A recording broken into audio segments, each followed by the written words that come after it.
Hello les amis, j'espère que vous avez la forme. On se retrouve aujourd'hui pour l'analyse du dernier projet de la première brique pour l'année 2023. Ce projet se nomme le Magenta et donc il faudra attendre l'année 2024 pour les suivants. Donc est-ce qu'on va investir sur celui-ci? Écoute, c'est ce qu'on va regarder dans cette vidéo.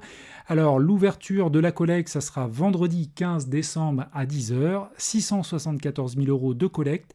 10 000 € de montant maximum par investisseur. Je crois que c'est la première fois que je vois ça. Tu me diras en commentaire si je me trompe, mais j'ai bien l'impression, j'ai déjà vu 5 000, mais 10 000, c'est clairement énorme. 11% de rendement sur l'année pour 16 mois voilà, de durée de projet. Ça doit être la durée cible contractuelle. Alors on va analyser la plaquette juste avant, comme d'habitude, petit avertissement, n'hésite pas à faire pause, à regarder et à lire ce texte-là dans le détail, parce que je rappelle tout simplement qu'il y a des risques sur l'investissement en crowdfunding immobilier. Je te rappelle également que je donne juste mon avis dans cette vidéo, et je te rappelle encore une fois que je peux proposer des liens affiliés dans mes vidéos ayant conclu certains partenariats. Donc je passe rapidement, mais n'hésite pas à faire pause et à lire dans le détail ce texte, c'est important. Petit point sur mon tableau de bord, donc 110 000 € investis, 74 projets. J'ai pas mal de remboursements en ce moment, des remboursements partiels sur des projets, donc ça c'est top, ça fait plaisir. Là j'ai 601 € à réinvestir, et puis mon rendement, écoute, toujours 12,21% de rendement moyen, c'est un rendement brut avec code bonus, sachant que en description, écoute, tu as un petit lien pour obtenir 2% supplémentaires sur ton premier projet, et faut que tu te dépêches parce que c'est un taux boosté, là, ce taux à 2%, et vu qu'on notamment, on n'a plus qu'un projet ce vendredi sur l'année 2023, parce qu'au mois de janvier, on va revenir sur un taux classique à 1% de bonus sur ton premier projet. Voilà. Alors, on va regarder cette plaquette et ce projet dans le détail. 674 000 € d'investissement, 11% de rendement, 12 mois de durée cible. Donc, tu vois, tout à l'heure, 16 mois, c'était la durée contractuelle.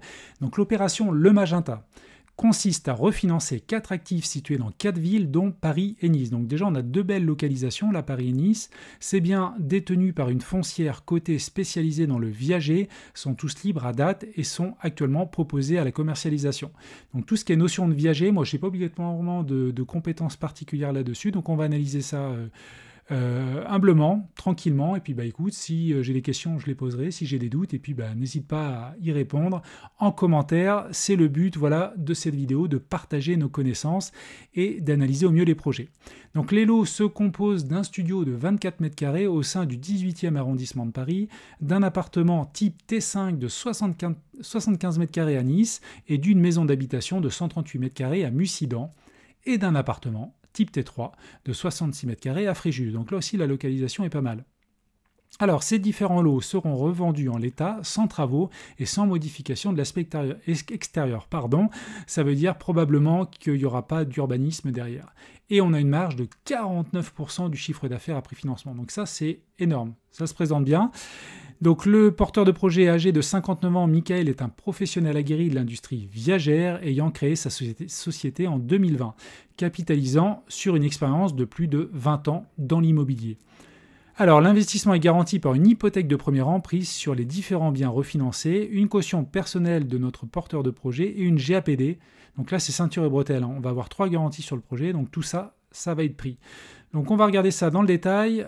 4 localisations, Paris, donc là, la Dordogne, Fréjus et Nice, ou plutôt c'est l'inverse, Nice et Fréjus. Alors, on attaque par Paris.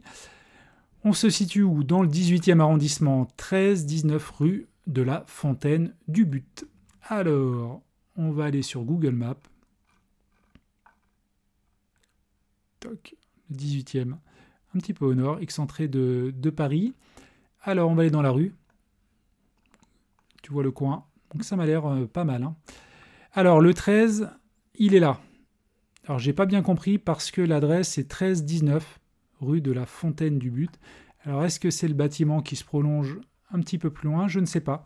Mais a priori, notre premier lot, il est ici. C'est un petit studio. Alors je vais regarder tout de suite le prix au mètre carré parce qu'on a 4 biens à parcourir, donc il faudra aller assez vite. Donc là, le prix moyen, c'est à 10 331 € le mètre carré. Donc je vais descendre. Donc les visuels, écoute, ça a l'air à peu près correct. Il ne nous montre pas la salle de bain et la cuisine.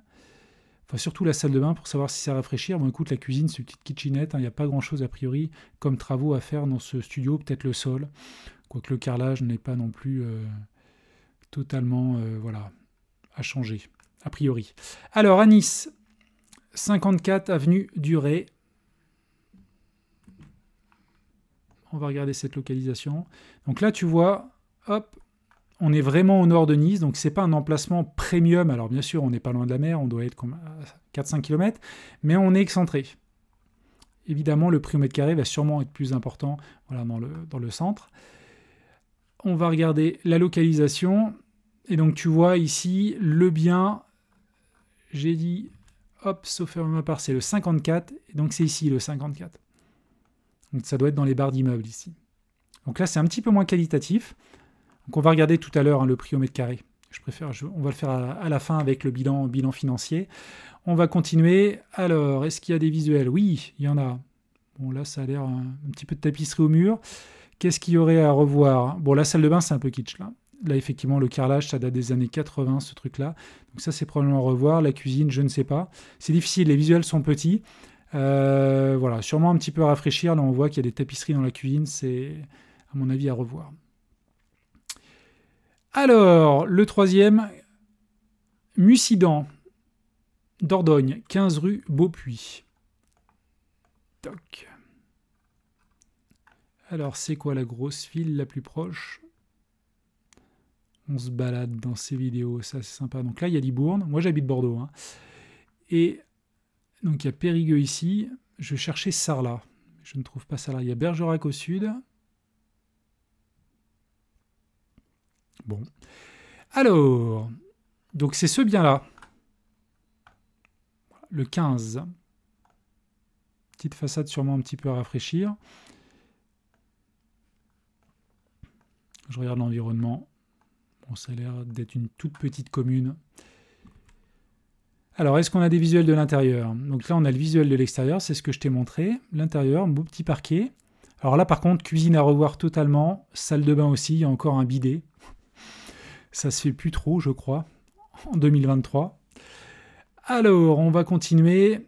Et donc là, on passe à Fréjus. Je vais te montrer la localisation. Bon, là, on est pas mal placé, hein, pour le coup. On est vraiment pas loin du port. Elle est à combien? À 500-600 mètres à vol d'oiseau. Donc là, on est pas mal placé. Et donc, c'est ce bien-là. Donc, on est au numéro 92. On va bien vérifier l'adresse. Ouais, 92, avenue du Château Gallieni. Là, il y a une petite résidence, une autre petite résidence. Ok. Alors, est-ce qu'on a des visuels extérieur-intérieur? Non, pas de l'extérieur. Donc, a priori, il y a une terrasse associée à ce bien-là. Donc, ça, c'est pas mal. Ça rajoutera un petit peu de valeur. Là, ça a l'air rénové et propre. Hein. La salle de bain a l'air correcte. La cuisine, elle est où? La cuisine aussi, ça a l'air à peu près correct, à mon avis. Donc, c'est un bien où il n'y a peut-être pas grand-chose à faire sur celui-ci. Alors, le bilan financier. Donc, ça, c'est particulier. Hein. L'analyse va être un petit peu complexe, à mon avis, parce que là, on n'a pas vraiment un achat de foncier. Alors, je te rappelle, je remonte tout en haut. On prête combien? 674 000. Donc là, tu vois que dans les premières dépenses, donc foncier, rente viagère, frais de notaire, bon classique foncier, 239 millions. Donc on est très loin de nos 600 000 euros. Ça représente 48% du projet. Et derrière, je pense qu'ils n'ont pas pu mettre l'ensemble des lignes ici parce qu'il est bien noté au départ. Je réfléchis en même temps que je te parle dans cette vidéo. Là, ils disent bien que... c'est où que je veux voir ça? Voilà. Financement participatif de la première brique, 674 000 euros pour le refinancement des fonds propres injectés par notre porteur de projet dans le cadre de l'acquisition et l'exploitation viagère des différents actifs. Donc c'est vraiment un refinancement et qui a pour but de lui permettre après de revendre l'ensemble. Je vais te montrer. Toc. On arrive, il y a beaucoup de slides sur cette plaquette, au moins c'est bien, c'est complet. Donc il y aura un petit peu de nettoyage sur les 4 biens parce qu'ils ont dit que c'était plus totalement viagé, c'est-à-dire qu'ils étaient libres. Donc ça c'est une bonne chose. Il y a des frais de la première brique qui sont conséquents, 36%, parce que là il manque une partie qui n'est pas prise en compte. Hein. C'est pour ça qu'on prête beaucoup plus. Et on va revendre donc ces 4 lots. Donc là on a les prix. Alors on va regarder un petit peu dans le détail. Hein. Je vais ouvrir la calculette. Alors le studio, 278 000 euros.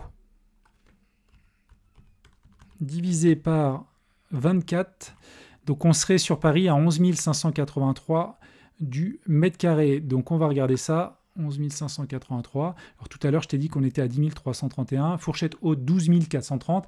Donc là, on est dans la fourchette classique. Néanmoins, ça, c'est une prix moyenne sur tout type d'appartement. Un studio, généralement, se vend plus cher au mètre carré. C'est normal. Sur les petites surfaces, c'est très recherché. Donc voilà, pas d'inquiétude. Donc là, je pense qu'on est dans le prix. D'autant que voilà, il n'y avait pas trop de travaux. Le deuxième, bah écoute, on va regarder ça. 257 250 divisé par 75. 3 430 € le mètre carré. C'est ici. Donc là, on est au-dessus, sur la rue. Donc là, je trouve que c'est peut-être un petit peu délicat sur celui-ci, d'autant qu'on a dit tout à l'heure qu'il y avait peut-être... ouais, c'était plus ici. Il y avait des travaux de rafraîchissement sur celui-ci. Donc là, on est peut-être un petit peu élevé. Donc on verra après, de toute façon, la première brique... a mis des slides là-dessus. Mussidan, maison d'habitation, 138 mètres carrés, donc 128 000 divisé par 138. Donc là, 927, on sort vraiment assez bas. Je pense qu'on va être vraiment en dessous dans la fourchette basse. Tac. Donc là, comme tu le vois, on est entre la fourchette basse et la fourchette moyenne sur la commune, sachant je dis une bêtise, sauf à ma part, on est sur une maison. Donc on est pas mal, voilà. On est pas loin de la fourchette basse du marché. Et enfin, dernier lot, Fréjus, 323 000 divisé par 66, 4 893. Donc là, on est un petit peu au-dessus du prix du marché, mais c'était un bien qualitatif. Il y a une terrasse, et on l'a vu, il n'y a pas beaucoup de travaux à faire. Donc là, on est cohérent. Donc je pense que si on est globalement cohérent, peut-être sur celui de Nice, on est un petit peu limite. Donc on va regarder ce que nous dit la première brique. Donc côté foncier, pas grand-chose à dire. On a évoqué l'ensemble. Les travaux, écoute, c'est juste le nettoyage, débarrassage. L'urbanisme, il n'y en a pas. Donc ça, c'est toujours une bonne chose. Et la commercialisation, écoute, ça va être lancé prochainement. Il n'y a rien du tout pour le moment. Alors, Paris, comme je te l'avais dit, voilà, 11 583 €. Donc on sort entre la fourchette moyenne et la fourchette haute. Donc le prix visé est situé dans la fourchette haute des prix pratiqués dans l'arrondissement du fait que notre porteur de projet propose à la vente un appartement d'une faible superficie. Donc ça, effectivement, je suis tout à fait d'accord. C'est un produit rare et recherché, mais quoi qu'il en soit, les petites surfaces ont souvent un prix au mètre carré plus important et c'est normal. Donc là-dessus, on est bon vis-à-vis du prix de sortie. Le deuxième bien, donc là on est à Nice. Alors celui-ci me gênait un petit peu plus. Donc là tu vois 3 430 € le mètre carré. Donc on est en dessous de la fourchette basse, donc ça devrait pouvoir se revendre. Néanmoins, attention, ici ils prennent la moyenne sur la ville de Nice. Et je pense que vu notre zone, on est sûrement dans une zone plutôt basse par rapport au prix moyen de Nice. Donc attention là-dessus, néanmoins, vu le prix de sortie, on est assez bas. Donc ça ne devrait pas poser de problème, sachant que là, le bien a besoin de rafraîchissement. Troisième lot. 928 € le mètre carré. Donc là, on était où? En Dordogne, Mussidan. Effectivement, on n'est vraiment pas cher. Le prix est visé dans la fourchette basse des prix pratiqués sur la commune et le bien nécessite des travaux de réhabilitation. Donc ça, c'est normal. Il va falloir rajouter un bon petit billet. Et puis, si on rajoute 500, 600 € du mètre carré, on va se retrouver entre la fourchette haute et la fourchette moyenne, ce qui est normal pour un bien rénové à neuf. Donc ça, c'est OK. Et enfin, le dernier, Fréjus, 4 894 € le mètre carré. Donc on est un petit peu au-dessus de la fourchette moyenne, mais c'est normal. Comme on l'a vu tout à l'heure, il n'y aura pas vraiment besoin de travaux parce qu'il est en bon état, on l'a vu. La salle de bain était correcte. Même si les visuels étaient petits, la salle de bain est correcte, la cuisine aussi, donc pas de souci de ce côté-là. Alors, on va descendre. Donc notre porteur de projet, écoute, 20 ans d'expérience dans l'immobilier. Pas de souci là-dessus. Donc il a créé une société anonyme à conseil d'administration, donc en 2020. OK. Donc là, il y a une petite explication sur le viager. Je te laisserai le lire dans le détail. C'est important. Je ne peux pas trop m'attarder là dans la vidéo pour tout décrire. Le bilan financier de la société, donc je ne peux pas le montrer, je te le rappelle. Voilà, il y a peut-être une réglementation qui impose de ne pas pouvoir diffuser toutes les données des plaquettes. Et enfin, néanmoins, ce que je peux te dire, c'est que le bilan financier de la société n'apparaissait pas vraiment de manière très très favorable. Et c'est confirmé ici. Voilà, c'est pour ça que la première brique a rajouté en fait cette diapo-là pour ajouter un complément d'information et ils indiquent bien concernant le résultat net déficitaire après inscription de la valeur du bien à l'actif, celui-ci est immobilisé. Donc c'est une spécificité du viager et fait l'objet d'amortissement.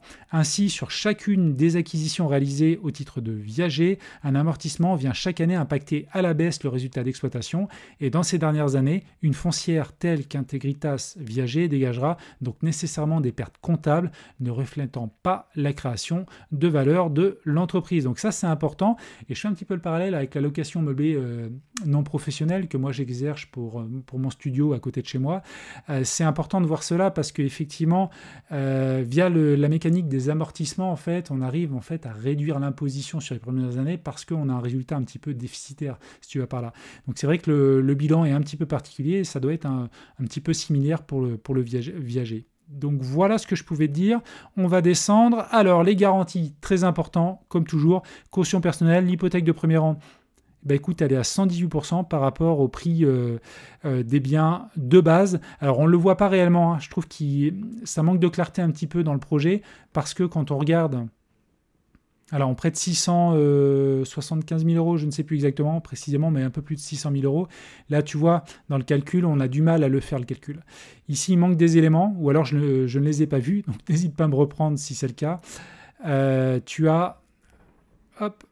Donc là, il faut un calcul à 118% du montant financé, et on n'a pas tous les éléments, en fait. Donc il se base, en fait, sur une évaluation au prix bas de chaque ville, parce qu'on n'a pas tous les éléments. Donc, a priori, ça devrait passer, vu les biens qui sont globalement, pour 3 d'entre eux, supérieurs au prix moyen du marché. Donc là, pas trop d'inquiétude là-dessus, mais c'est vraiment particulier. Ce projet est un petit peu spécifique. Et si on prenait le prix de sortie, on serait une couverture de 146%. Et on a également une GAPD sur la société. Donc ça, c'est un plus, hein, qui a souhaité, je pense, la première brique vis-à-vis un petit peu de la complexité du projet. Donc ça, c'est bien.